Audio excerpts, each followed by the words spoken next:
Hey YouTube, today I will be talking about how I got approved for the Amex Platinum at 19 years old.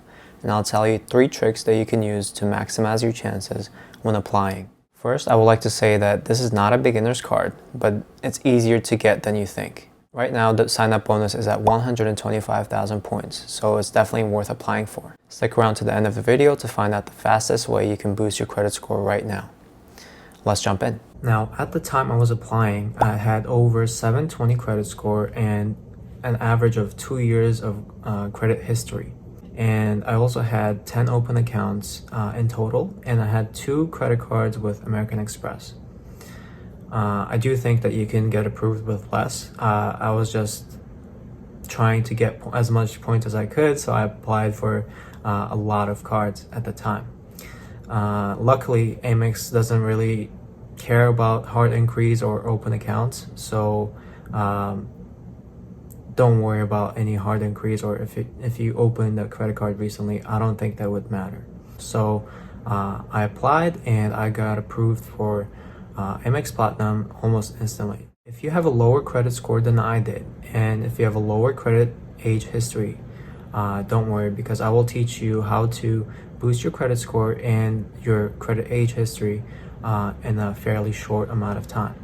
And this will help you with other cards besides Amex. Now, let's talk about the credit age history. This is simply an average of all of your accounts and how long they have been open. And you can easily find this on either Credit Karma or Experian.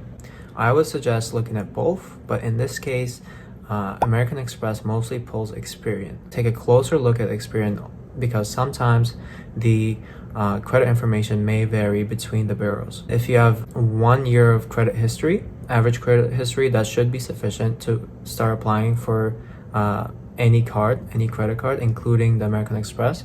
But if you have less than 1 year of credit history, then you can look into finding someone that can add you to their credit card as an authorized user. Please let me know if you would like to see a video on this topic. Keep in mind that the credit card that you're being added to as an authorized user has been open for a long time, and it is in good standing without any late payments, and ideally with low credit utilization. Another metric that banks look at is your credit score, and here are a few ways you can increase your credit score. These are listed from lowest impact to highest impact. First is opening new accounts. Now, this will actually hurt your credit score in the short term, but this will bring up your credit score in the long term. Looking from the bank's point of view, it's better to have someone with 50 accounts that are in good standing versus someone with just 3 or 4 or 5. Second is your average credit age, which we already talked about. Looking from the bank standpoint, if somebody has an average age of 10 years, that person would be more desirable than someone who has only 6 months of credit history. The third and the most important is your credit utilization and your payment history. Payment history means that you don't have any derogatory marks like late payments or collections or anything like that. And utilization just means how much of your credit limit are you using. So for example, if you have one credit card with a limit of $1,000 and you're using $800 of your credit limit, that means you're in 80% credit utilization, which is very, very bad. This actually leads us to the next point. Fastest way to increase your credit score is to lower your utilization.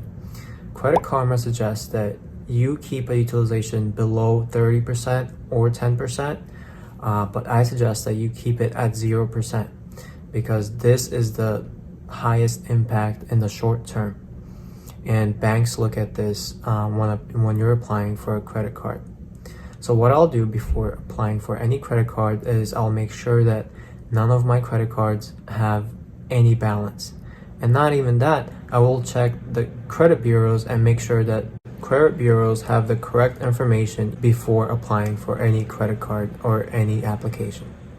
Thank you so much for sticking around until the end of the video, and if you like this video, please consider subscribing. I'll be providing more content like this of my credit journey and my financial journey as we go along. I'll share what I know from the past and what I learned along the way. So please stick around, and thank you for watching.